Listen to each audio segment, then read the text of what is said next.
So why quantitative methods? First of all, we should establish what we mean by quantitative methods. And generally speaking, we mean a set of research and analysis techniques that use mathematical and statistical manipulations of numerical data. And by numerical data, we mean pieces of information in the form of numbers. We can have purely numerical data, such as how many people own a car in Glasgow, or qualitative data coded as numbers, such as a political party or a color. So if we suspect that income, for example, has to do something with which political party one is going to vote for, we need to code the name of the party into a number in order to be able to manipulate it statistically. What are quantitative methods useful for? They're very good at analyzing vast volumes of data and information. They're good at answering macro questions, namely questions that have to do with large-scale populations, whether that's human population or a large data set of observations. They're very good at making predictions, and as a result, they are good at creating robust evidence for decision-making and problem-solving. But why is it important for a student to learn quantitative methods? It is important to be able to understand numbers and what they represent for the world that we live in.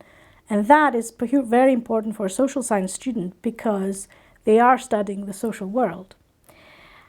As a student, you should also be able to understand advancements in your field, whether that is sociology or public policy. You should be able to keep up with the research being produced. As a social science student, but also as a citizen, I would argue, you need to be able to scrutinize arguments on the basis of the methods they have been produced. So when you are presented with a set of statistics, you need to be able to challenge or think critically about the way this argument is put forward, whether it is valid and how it has been produced. But in general, you need to be able to keep up with developments in research and beyond research, because quantitative analysis and data analysis is becoming increasingly popular, and we are currently in a climate in which everyone is interested in and working on data. And that brings me to another important issue, which is employability.